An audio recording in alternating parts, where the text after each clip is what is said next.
Sport டிஷர்ட்ல Ambedkar photo பார்த்துட்டு அவர் வந்து நீ எந்த ஜாதிக்காரன் எனக்கு தெரியுது, எந்த ஜாதிக்காரன் நாயன்னு தெரியுது, நீ எல்லாம் என்கிட்ட பேசுற தகுதியோட இருக்குறியான்னு சொல்லிட்டு எனக்கு திட்டிட்டு இல்லை சார் நான் வெளில போன நாயன்னு சொல்லிட்டாரு. நான் சொன்னேன் இல்லை சார் நீங்கள் என்ன வெளில போகாதீங்கன்னு சொல்லாதீங்க, எங்கள் ஓனர் சொல்லட்டும் நான் வெளில போகிறேன்னு சொன்னேன். ஆனால் அவர் அதேமாரி நீ எல்லாம் என்னை எதிர்த்து பேசுகிற அளவுக்கு வந்து பையான்னு சொல்லிட்டு எனக்கு கேட்டுட்டு அங்கேருந்து எல்லாருமே அசிங்கமாக திட்டிட்டு போயிட்டாரு. அந்த இடத்துல இருக்கிற எல்லாருமே வந்து எங்கள் ஓனருமே எனக்கு சப்போர்ட் பண்ணலை. அத்தனை பேர் முன்னாடி நான் ஜாதி பேரை வச்சு எங்கள் அம்மாவே என்னை வச்சு இழிவாக பேசுறதுனால எனக்கு ரொம்ப மன உளைச்சல் ஆகிடுச்சு. என்ன அவருக்கு மூலியமாக பண பலத்தையும் ஆள் பலத்தையும் வச்சு கொலை மிரட்டலும், எனக்குமே அந்த ஷாப்பில் கொலை மிரட்டல் விட்டுட்டு உனக்கு நாயன்னு சொல்லிட்டு தான் போனார் வெளியவே. இன்னைய வரைக்கும் இப்போவும் எனக்கு ஃபோன் வந்துட்டு தான் இருக்குது, நீங்கள் வாபஸ் வாங்கிட்டுன்னு. இதை வந்து என் கம்ப்ளைண்ட் மேலே வந்து உரிய நடவடிக்கை எடுக்கணும்னு சொல்லிட்டு நான் உயர் அதிகாரிகளுக்கு வைக்கிறேன். அதுக்கு மேலே எடுக்காமல் இருந்தாங்கன்னா நான் ஸ்ட்ரைட்டாக வந்து SC/ST கமிஷனுக்கு தான் நான் போக வேண்டியதாக இருக்கும்.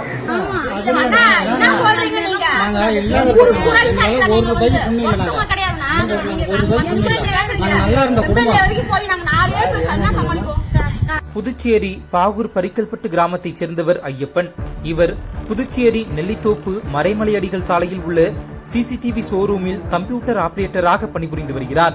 கடந்த 23ஆம் தேதி ஷோரூமில் பணி செய்து கொண்டிருக்கும் போது ஷோரூமின் உரிமையாளரான அனில்குமாரும் அவரது கட்டிடத்தின் உரிமையாளருமான ராஜராஜனும் சத்தமாக பேசிக் கொண்டிருந்ததாக கூறப்படுகிறது. அப்போது குறுக்கிட்ட கம்ப்யூட்டர் ஆபரேட்டர் கிருஷ்ணன், வேலை செய்ய இடையூறாக இருக்கிறது, எதற்காக சத்தம் போட்டு பேசுகிறீர்கள் என்று ராஜராஜனை கேட்டுள்ளார். அப்போது கிருஷ்ணன் அம்பேத்கர் உருவம் பொறிக்கப்பட்ட T-ஷர்ட் அணிந்திருந்திருக்கிறார். அதை பார்த்த ராஜராஜன், உன் T-ஷர்ட்டை பார்த்தாலே நீ என்ன ஜாதி என்று தெரிகிறது, நீ எல்லாம் பேசக்கூடாது என்று தகாத வார்த்தையால் சாதி பெயரை சொல்லி பேசியதோடு கொலை மிரட்டல் விடுத்ததாக கூறப்படுகிறது.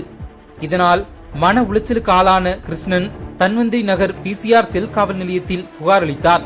புகாரை பெற்றுக்கொண்ட போலீசார் இதுவரை அந்த புகாரின் மீது எந்தவித நடவடிக்கையும் எடுக்கவில்லை. கிருஷ்ணன் பலமுறை கேட்டும் வழக்கு பதிவு கூட செய்யப்படவில்லை. இந்த நிலையில் செய்தியாளர்களை சந்தித்த கிருஷ்ணன், கடை ஓனருக்கும் இந்த பில்டிங் ஓனரான ராஜராஜனுக்கும் வந்து பேசிட்டு இருந்தாங்க. அவர் உள்ள வந்து எங்கள் ஓனர்கிட்ட பேசிட்டு இருந்தாங்க. நான் ஒர்க் பண்ணிட்டு இருந்தேன். அந்த டைமில் வந்து அவர் ரொம்ப கத்தி பேசிட்டு இருந்தார். நான் சொன்னேன், இல்லை சார் நீங்கள் அமைதியாக பேசுங்க சார், இங்கே தானே இருக்கிறாங்கன்னு நான் சாஃப்டாக தான் சொன்னேன். ஆனால் அவர் வந்து அந்த டைமில் நான் அன்னைக்கு வந்து T-ஷர்ட் போட்டுருந்தேன், ஸ்போர்ட் T-ஷர்ட். அந்த எனக்கு தெரிஞ்ச அண்ணனை வச்சு தான் நான் கேஸ் வந்து ஃபைல் பண்ணிட்டு இன்னைய வரைக்குமே வந்து அந்த கேஸ் மூலயமா வந்து எனக்கு எந்த ஒரு ஆக்ஷனுமே எடுக்கலை. நான் நேற்றும் போனேன், அவங்க என்னை திருப்பி அணைச்சிட்டாங்க. இந்த நிமிடம் வரைக்குமே எனக்கு வந்து கொடுக்கல, எந்த ஆக்ஷனும் எடுக்கலை. அதுக்கு மேலே என்னென்னா எங்கள் வீட்டு ஆளுங்களே வச்சு நான் கோரிமோட்டில் இருக்கிற PCR ஸ்டேஷனில் தான் போயிட்டு நான் கம்ப்ளைண்ட் பண்ணேன்.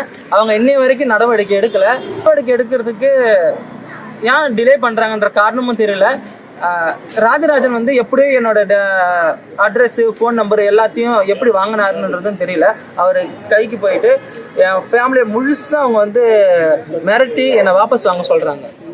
அவர் எவ்வளோ ஒரு வன்மம் இருந்தால் ஜாதியை வச்சு ஒரு மனுஷனை வந்து பேசலாம், அவருக்கு எப்படி உரிமை இருக்குது, அவர் மனசில் எவ்வளோ வன்மம், ஒரு காழ்ப்புணர்ச்சி இருந்தால் ஒரு ஆளை எப்படி இந்த மாதிரி பேசலாம். இந்த சமுதாயத்தில் நீதி கிடைக்கணுன்றதுக்காக தான் உங்களை தேடி வந்திருக்கிறேன்.